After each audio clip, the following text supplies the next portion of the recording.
स्वागत है आपका हमारे YouTube चैनल पर। जैसा कि आपने देखा है थंबनेल से कि आपको पता चल गया है कि भाई इसमें हम 25 टॉपिक डिस्कस करेंगे। हमने क्या किया कि एक एनालिसिस किया है पिछले 5 साल के पेपर का, और उसमें हमने पाया कि भाई जो क्वेश्चन पिछले 5 साल में आए हैं और वो क्वेश्चन हर बार रिपीट होते हैं, हर बार उस टॉपिक से क्वेश्चन रिपीट होते हैं। वो टॉपिक है, सब टॉपिक है, और वो क्वेश्चन क्या है, आसान है, और जिसको आपने 12 में पढ़ा है तो उस क्वेश्चन को कैसे करें उसमें हमने एक ब्रीफिंग वीडियो बनाई है, छोटी सी वीडियो है जिसको आप देखेंगे। और ये पीछे जो हमारे पीछे टॉपिक लिखा हुआ है इसमें 25 सब टॉपिक हैं। ठीक, आपको टॉपिक इसमें दिख रहा होगा 16, लेकिन अगर आप सब टॉपिक जोड़ोगे तो 25 के आसपास बनेगा, 25-26। आप ये हमारा एनालिसिस देख सकते हैं कि हमने 2019, 2018, 2017, 2016 के पेपरों का एनालिसिस किया है। उसके बाद हमने पॉइंट आउट किया कि कौन सा क्वेश्चन आसान है या मॉडरेट लेवल है। तो हम आपको यहाँ पे वही टॉपिक बताएंगे जहाँ से क्वेश्चन आसान और या मॉडरेट बनते हैं। अगर आप चाहते हैं कि इन क्वेश्चनों का आपको वीडियो में लेक्चर दे दें तो आप हमें कमेंट बॉक्स में बता सकते हैं। नीट के एग्ज़ाम में जो पिछले 5 साल में जो टॉपिक रिपीट हुआ है उसका हमने एनालिसिस किया है। उस एनालिसिस के बाद जो 25 टॉपिक हमें मिला है, 25 टॉपिक हैं, सब टॉपिक भी हैं, जो हर साल जिससे प्रश्न आता है, जिससे हर साल क्वेश्चन आता है। और ये क्वेश्चन क्या है, रिपीट होते हैं, और ये क्वेश्चन ऐसे हैं जो आसान हैं। कंडीशन इसमें यह है कि ये क्वेश्चन आसान है जो आपसे हो सकते हैं। ठीक, ये क्वेश्चन आसान है जो आपसे हो सकते हैं, उन्हीं को हम यहाँ डिस्कस करेंगे। अगर आप चाहेंगे कि इस क्वेश्चन का मतलब इस टॉपिक पे हम इसका आपको एक लेक्चर दे दें सभी टॉपिक पे, तो आप हमारे चैनल पे फॉलो करिए और आप कमेंट करेंगे कि हमें इस पे लेक्चर चाहिए, तो हम आपको लेक्चर प्रोवाइड भी कराएंगे। ठीक, देख लीजिए 25 टॉपिक कौन कौन से हैं। ठीक है, पहला टॉपिक है इसमें alternating current.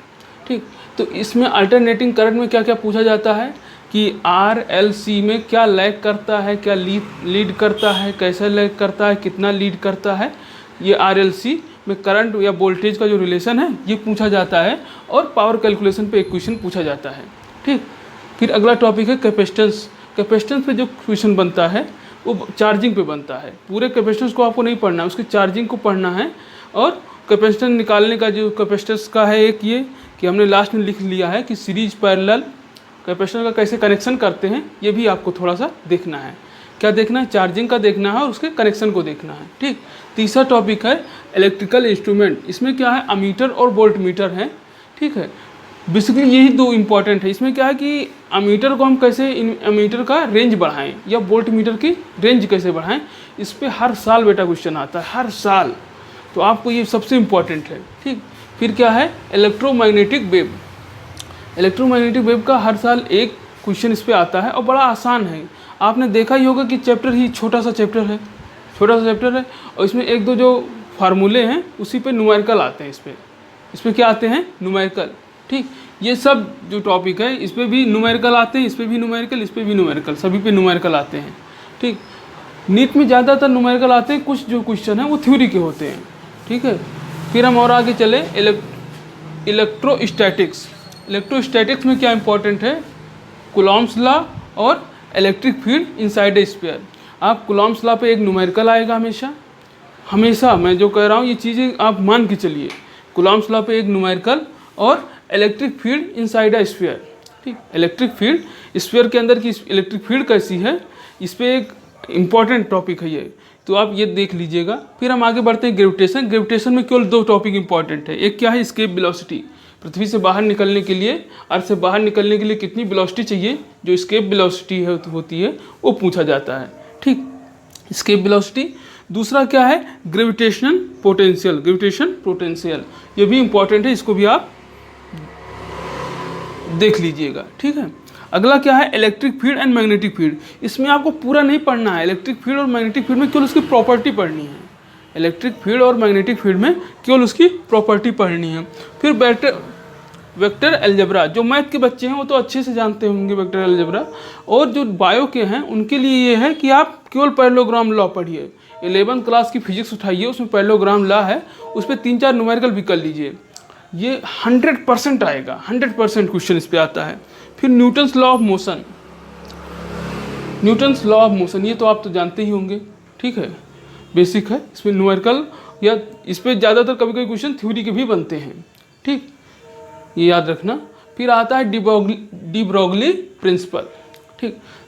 De Broglie principal जो या डी ब्रोगली का वेवलेंथ का है, इस पर हमेशा न्यूमेरिकल आएगा और छोटा सा टॉपिक है, गिन के दो फार्मूले हैं इस टॉपिक पे, गिन के 2 फार्मूले, और सीधा सीधा न्यूमेरिकल उस पर पूछता है, सीधा सीधा, कुछ भी फेरबदल नहीं करेगा, ठीक। फिर आता है सेमीकंडक्टर। सेमीकंडक्टर में 4 सब टॉपिक हैं।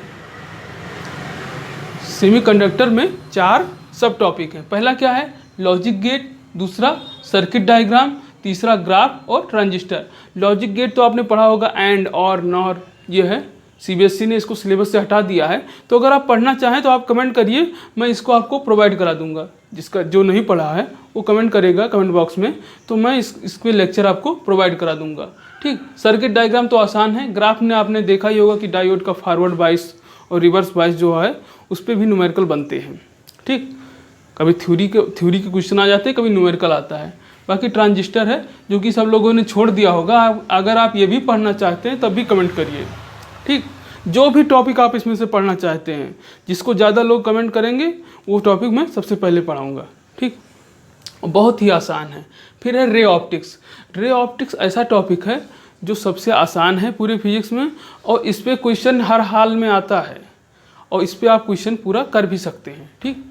तो रे ऑप्टिक्स में पहला क्या है? डिफ्रैक्शन, ये तो आपको पता ही होगा डिफ्रैक्शन। एक है यंग डबल स्लिट एक्सपेरिमेंट, इस पे क्वेश्चन बनते हैं, स्लाइड की विड्थ पे बनते हैं, इसमें कि विड्थ कितनी होगी, ठीक है।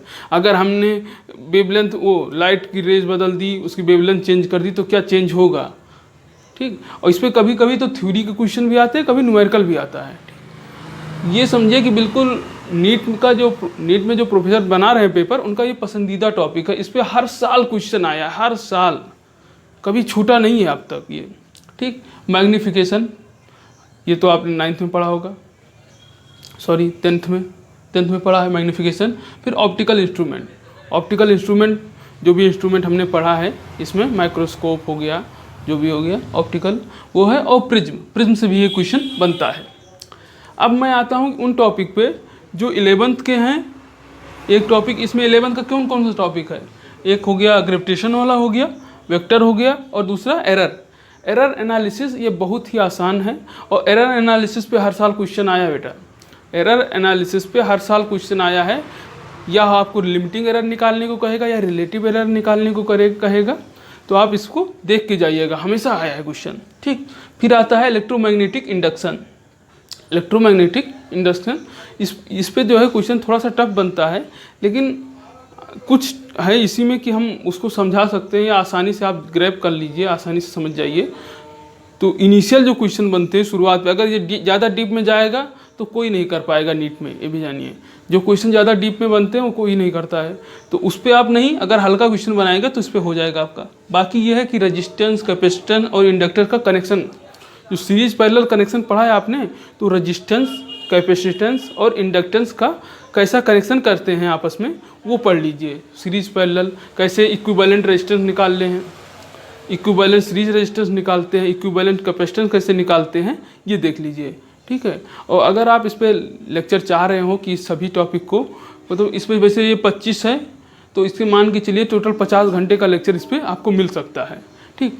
वो 50 घंटा ऐसा रहेगा कि अगर आपको ये 25 टॉपिक कंप्लीट करा देगा, और हर टॉपिक एक क्वेश्चन 4 नंबर का है, अगर इस पर 20 क्वेश्चन भी आ गया इन्हीं पे, तो आपके 80 नंबर गए नहीं।